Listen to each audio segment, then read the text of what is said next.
بسم اللہ الرحمن الرحیم اللہم صل علی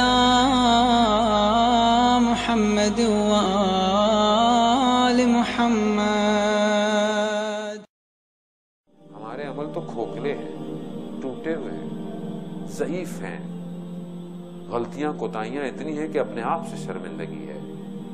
اگر اس کو کوئی چیز بچا سکتی ہے تو وہ یہ اہل بیت کا در ہے جو بچا سکتا ہے، وہی قبول کر سکتے ہیں۔ اور اگر انہوں نے بھی خدا نہ خواستہ بھیج دیا تو کوئی دنیا میں آخرت میں جگہ نہیں ہے۔ ہر آدمی انہی دروں سے جڑا ہوا ہے۔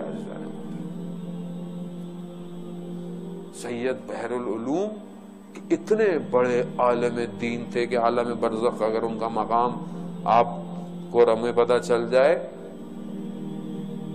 اور دنیا میں بھی اس معنویت کے مقام پر تھے کہ مرزا قاسمی، علامہ طباطبائی نے اس واقعے کو نقل کیا ہے کہ مرزا قاسمی جب عتبات عراق کی زیارتوں پر گئے تو سید بحر العلوم سے لوگ بیٹھے ہوئے تھے، لوگوں کے سامنے مناسب نہیں سمجھا، جب کچھ کم ہو گئے تو سوال اس طرح کیا کہ وہ جواب دینا پڑ گیا انہیں۔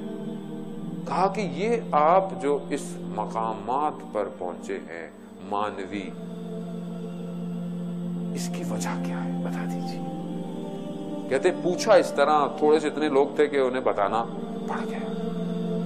کہتے میں نجف میں جب دوران طالب علم اپنا درس پڑھتا تھا تو میں نے ہر رات اپنا یہ رکھا ہوا تھا ٹائم ٹیبل کہ میں ہر رات کو مسجد کوفہ میں عبادت کرتا تھا اور صبح ہونے سے پہلے نجف واپس آ جاتا تھا تاکہ میرے درس کی چھٹی نہ ہو۔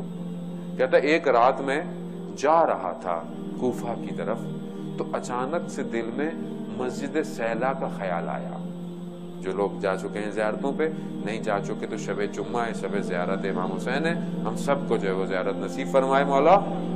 مسجد سیلا آپ جانتے ہیں کہ انبیاء کے مقامات ہیں اور مخصوص ہے، امام زمانہ سے مسجد منسوب ہے مسجد سیلا، علماء نے بڑے بڑے وہاں پہ جو ہے وہ امام زمانہ کے ساتھ توسلات کی۔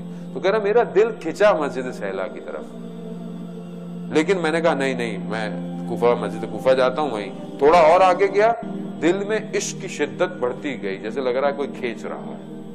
پھر بھی میں نے اپنے آپ کو دھیان ہٹایا اور کوفہ کی طرف، لیکن اچانک سے دیکھا سامنے ریت کا طوفان آ گیا اور خود بخود مجبور ہو گیا مسجد سیلا کی طرف۔ جیسے ہی مسجد سیلا میں دیکھا تو رات کا وقت تھا، کوئی نہیں تھا، مگر مقام امام زمان پر ایک شخص بیٹھا ہوا ایک دعا پڑھ رہا تھا، اور دعا ایسی تھی کہ ان کے الفاظوں نے میرے وجود کو تسخیر کر دیا۔ میں کھچا چلا گیا اس شخص کی طرف، لیکن رات تھی، خوف بھی تھا تھوڑا سا۔ تو اس شخص نے میری طرف دیکھا اور کہا، سید مہدی بحر العلوم نام تھا، کہا مہدی آگے آؤ۔ میں تھوڑا سا آگے ہوا، پھر رک گیا، پھر کہا مہدی آگے آؤ۔ میں تھوڑا سا رکا، پھر تیسری دفعہ اس شخص نے مجھے کہا، اس نورانی ہستی نے مجھے کہا کہ مہدی ادب کا تقاضا یہ ہے کہ جب بلایا جائے تو آ جاتے ہیں۔ کہتے ہیں اس وقت میں نیچے جھکا اور اس سید نے مجھے اپنے گلے لگایا۔ کہتا ہے جو کچھ عطا ہوا اس گلے لگنے سے مجھے ملا۔ وقت کا امام تھا، کہاں ہے وہ امام؟ میری دعاؤں میں کہاں ہے؟ کیا سحری میں جہاں پروردگار کہتا ہے کہ تم جو بھی دعا مانگو گے میں مستجاب کروں گا، کیا پہلی دعا میری امام زمانہ ہے یا نہیں؟ آغا پناہیان کہتے ہیں کہ 30 راتوں میں تمہاری کوئی اور صدا نہیں نکلنی چاہیے، صرف یبن الحسن۔ کہاں ہو ہے امام؟ کہا رمضان بغیر امام زمانہ کے بالکل ایسے ہی ہے جیسے نماز بغیر وضو کے۔